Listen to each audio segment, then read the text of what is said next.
السلام علیکم friends, Urdu memories میں خوش آمدید۔ یہ اس بازیگر کی حکایت ہے جو بازیگری میں کمال رکھتا تھا۔ میں نے جب سجے سجائے اسٹیج پر بائی صاحب کو دلہا کے روپ میں دیکھا تو مجھے بڑی حیرت ہوئی۔ اس شادی میں دلہن میری بیوی کے رشتہ داروں میں سے تھی۔ میں نے شادی کا کارڈ بھی غور سے نہ دیکھا تھا، اب اپنے آپ پر بڑا غصہ آ رہا تھا۔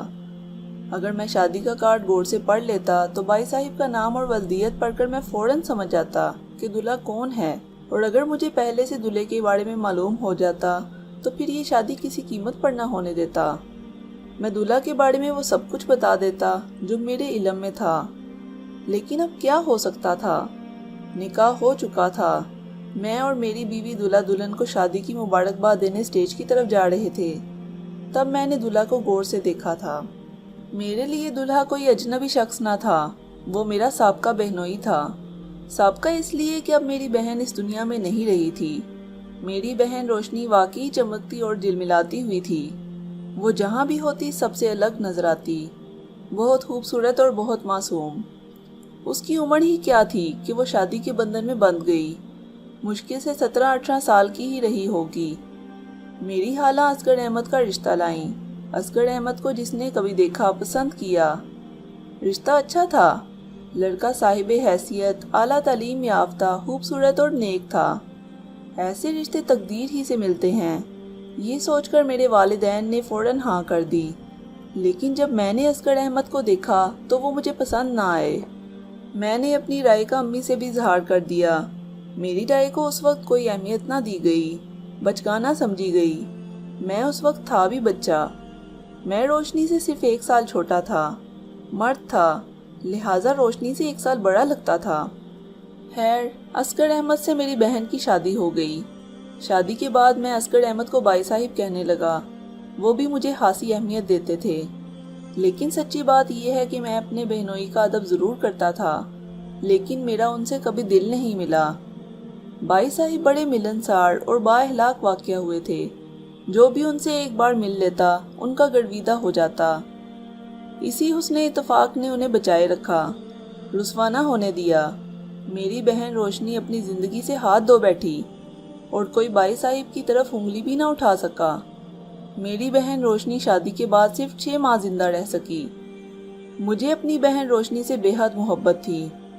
جب میں نے روشنی کے بارے میں یہ سنا کہ وہ زندگی کے آخری سفر پر روانہ ہو گئی ہے تو میں بے ہوش ہو گیا۔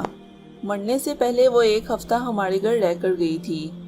مجھے اگر معلوم ہوتا کہ روشنی اب کبھی اس دہلیز پر قدم نہ رکھ سکے گی تو میں اسے یہ دہلیز پار ہی نہ کرنے دیتا۔ اپنی زندگی کے ہاتھ میں سے چند گھنٹے پہلے اس نے مجھ سے فون پر بات کی تھی۔ وہ اس دن کس قدر خوش تھی۔ وہ مجھ سے پکنک پر چلنے کا پروگرام بنا رہی تھی۔ اس بیچاری کو کیا معلوم تھا کہ تقدیر اس سے کیا کھیل کھیل رہی ہے۔ چند گھنٹوں کے بعد دنیا ہی بدل چکی تھی۔ اصغر احمد ہمارے گھر آئے تو ان کی حالت غیر تھی۔ بمشکل انہوں نے ہمیں یہ خبر سنائی تو ہم لوگوں کی صدمے سے چیخیں نکل گئیں۔ میں تو اپنے ہوش ہی گوا بیٹھا۔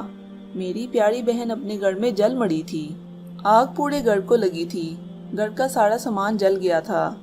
آگ اس قدر تیزی سے پھیلی تھی کہ روشنی کو گھر سے نکلنے کا موقع نہ ملا۔ بائی صاحب گھر پر نہ تھے۔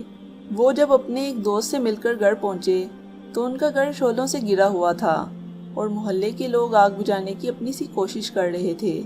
جب تک فائر بریگیڈ آیا اس وقت تک پورا گھر جل چکا تھا۔ بائی صاحب نے روشنی کو بچانے کے لیے شعلوں سے گرے گھر میں گھسنے کی کوشش کی، لیکن محلے کے لوگوں نے انہیں پکڑ لیا۔ وہ دیوانہ وار چیختے رہے، میری روشنی اندر ہے، مجھے جانے دو، لیکن کسی نے انہیں اندر نہ جانے دیا۔ گھر جل گیا، میری پیاری بہن روشنی بھی راکھ ہو گئی۔ گھر میں آگ کس طرح لگی یہ کبھی معلوم نہ ہو سکا۔ روشنی کی لاش بیڈ روم میں ملی۔ رات کا وقت تھا، آگ تقریباً رات کے 10 بجے لگی۔